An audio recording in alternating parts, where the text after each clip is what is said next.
I should be exhaling half the time though. Anybody here make like a New Year's resolution? Nobody? Smart. Because nobody ever follows through on them. But I have to say, I'm proud to announce here tonight that for the first time in my entire life, I actually fulfilled one of my New Year's resolutions. Yeah. I mean, you know, I coaxed the applause, and then I'm going to tell you to hold off. Hold off on the applause. Technically, it doesn't count because it wasn't my 2021 resolution. It was actually my 2018 resolution. But I actually finally stopped the $10 auto withdrawal from Planet Fitness that's been coming out of my account since 2015 when I made that fucking stupid resolution. Not very good resolutions. I actually scaled back this year. I was like, you know what? Maybe I'll just try to take that little scanny thing off my key ring. Those things are really hard to pry open. That's gonna happen. But I saw a lot of people looking at it. Like, yeah, right. If he goes at all, he's going for the smoothies. I don't even know, do they have smoothies at Planet Fitness? I've actually never stepped foot in a Planet Fitness beyond the lobby in my entire life. According to my statistics, I sign up 3 times more often than I work out at Planet Fitness. And fuck smoothies. I'm more down for like a Little Caesars. Right. Love that tagline that they have, pizza, pizza. So I'm ordering 2 pizzas at Little Caesars. And the guy's like, do you want some crazy bread with that? And I'm like, fuck no. You know, there's really nothing crazy about that bread at all. But you know what is crazy? You guys got a cutlery shop out back. It's called Little Brutus. Stabby, stabby. So beware the Ides of March. That's another line from that play. Speaking of falsehoods and advertising, what the fuck is a laptop? Any of you ever put one on your lap? I mean, I know I can. I lost my lap like 75 pounds ago. We call it like a gut top. Although if they're looking for accuracy, it's bathroom sink while watching porn on the toilet top. Better phrase. Back to I don't understand the laptop. Another thing I don't understand is the term turd burglar. I have a really hard time with that one. Like, who is stealing turds? Like, who is breaking into people's houses to steal turds, first of all? But more importantly, who's leaving turds in the toilet for people to break into their house to steal? Just doesn't seem like a sustainable economy, you know? But you know what is a sustainable economy? The condom industry. You know, the condom industry makes billions of dollars every year on over-anxious boys and plenty of men.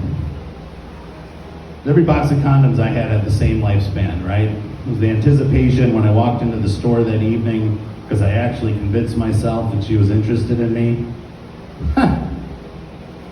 So you buy the box of condoms and then you come home that night and you take the unopened box. You toss it on your dresser and watch for 5 years as it slowly expires. You got the same situation over there in your nightstand and in your glove compartment, in your wallet. After a while, I decided to collect them all and throw them in a punch bowl. But then the punch bowl overfilled. What am I going to do with all these condoms? Well, maybe we could do some balloon animals. That might be fun.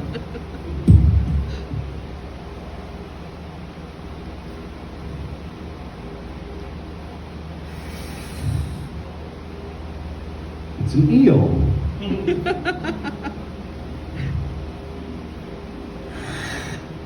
Holy fuck, a horse.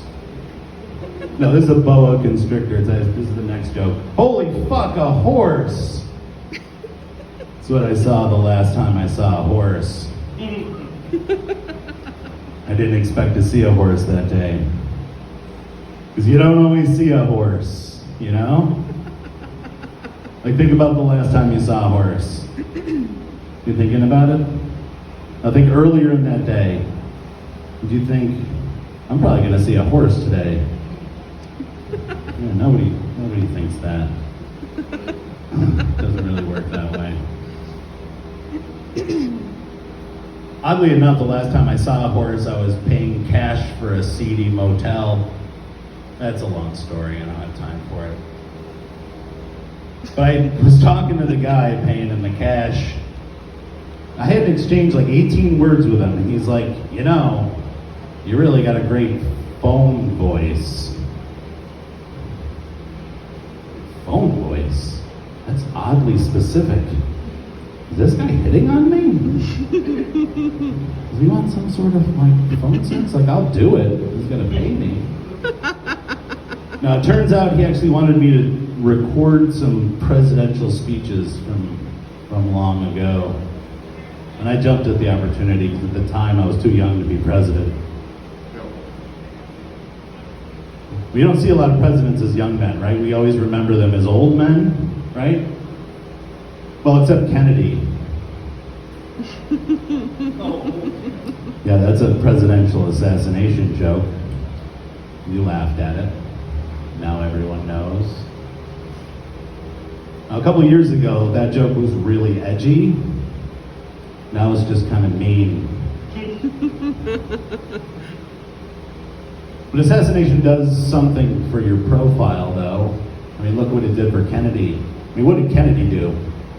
Right, he led a ill-advised, botched invasion of Cuba.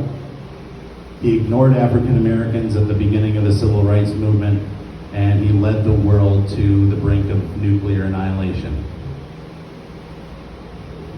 You're telling me that a half a trip in Dallas is going to turn this guy into a generational president? Give me a break. It doesn't seem like that works. Although assassination didn't do the same for the profile of James Garfield. I bet a lot of you didn't even know we had a President Garfield, let alone the fact that he was assassinated. And President Garfield, of course, famous for popularizing lasagna on this side of the Atlantic, and also known for his infamous bid to ban canine house pets, which failed miserably in 1887.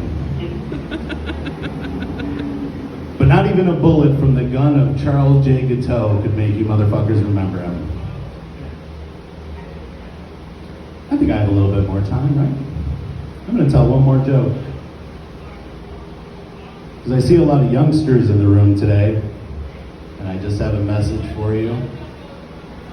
Because I'm sure you're growing up under a lot of pressure. I mean, it's got to be hard living in a world where all the adults don't know shit about what they're doing, about how to run the world, and everything's kind of collapsing on you. There's a lot of pressure. But you should take some comfort in knowing that you'll never be under as much pressure as Franklin Delano Roosevelt.